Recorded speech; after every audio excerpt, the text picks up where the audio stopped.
দুটো মেয়ে মাটি থেকে ২,০০০ ফিট উপরে একটা টাওয়ারের মাথায় আটকে যায়। জায়গাটা শহর থেকে অনেকটা দূরে আর এতটা উঁচুতে তাদের দুজনকে কেউ দেখতেও পাবে না। এখন তাদের সামনে বিপদ ছাড়া আর কিছুই নেই। এই মেয়েটার নাম বেকি আর এটা তার বান্ধবী হান্টার। আসলে তারা এখানে অ্যাডভেঞ্চার করতে এসেছিল, কিন্তু এই টাওয়ারটা এতটাই পুরনো যে এই সিঁড়ি বেয়ে ওঠার সময় একটা স্থান থেকে ছোট্ট একটা নাট খুলে পড়ে যায়, যেটা তারা তখন খেয়াল করেনি। আর সেই কারণেই যখন তারা নিচে নামতে যায় ঠিক তখনই স্টিলের সিঁড়িটা ভেঙে যেতে শুরু করে। বেকির ভাগ্য খুবই ভালো ছিল, কারণ নামার সময় তারা একে অপরের সাথে দড়ি দিয়ে বেঁধে রেখেছিল।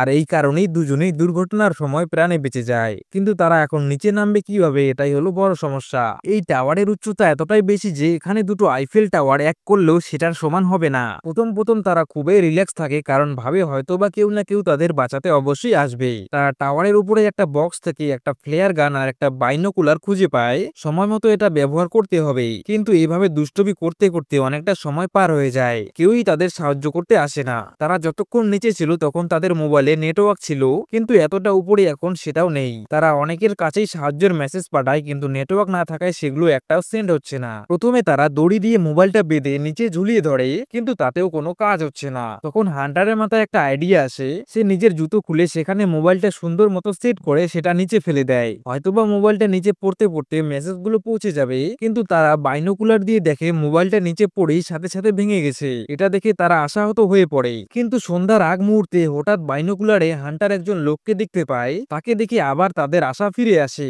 কিন্তু এত উপর থেকে সাহায্যের ডাক তাদের কান পর্যন্ত পৌঁছবে না। তাই তারা রাত হওয়ার অপেক্ষা করে। রাতের বেলা সেই দুটো লোককে উদ্দেশ্য করে তারা ফ্লেয়ার গান ফায়ার করে, আর ভাগ্যক্রমে সেই লোকগুলো তাদেরকে দেখতে পায়। তবে দেখতে পেলেও তাদের কপাল খুব একটা ভালো ছিল না, কারণ ওই দুজন লোক ছিল আসলে চোর। তারা তাদেরকে এরকম বিপদে দেখে উল্টো তাদের বিপদের সুযোগ নেয় আর বেকি আর হান্টারের গাড়ি নিয়ে পালিয়ে যায়। এদিকে হান্টার আর বেকিরও কিছু করার থাকে না। এইভাবে এই টাওয়ারের অল্প একটু জায়গার মধ্যেই তারা ২৪ ঘন্টা কাটিয়ে ফেলে। এখন ক্ষুধা আর তৃষ্ণায় তারা আর টিকে থাকতে পারছে না। তাদের কাছে পানি ছিল, সেটাও বেকির ব্যাগের মধ্যে, আর বেকির ব্যাগটা শুরুর সেই দুর্ঘটনায় নিচের ডিসেন্টে গিয়ে আটকে পড়েছিল।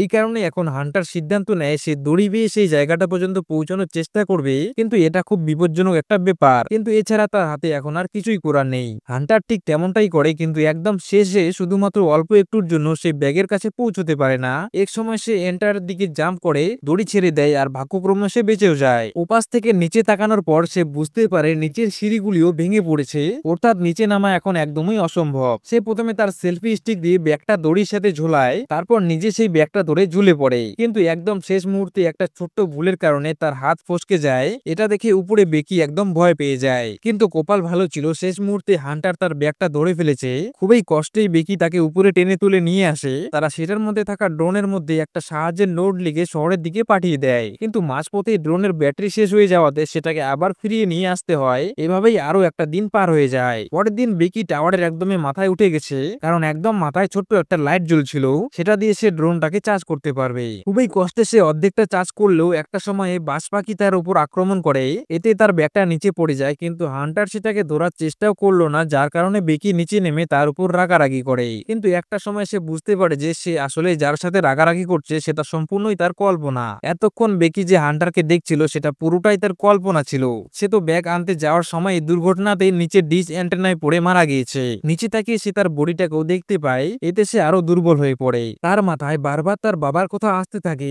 নিজের মোবাইলটা বের করে সে তার বাবাকে একটা মেসেজ পাঠায়, কিন্তু সেই নেটওয়ার্ক না থাকায় সেটাও সেন্ড হয় না। এবার তাকে কিছু একটা করতেই হবে।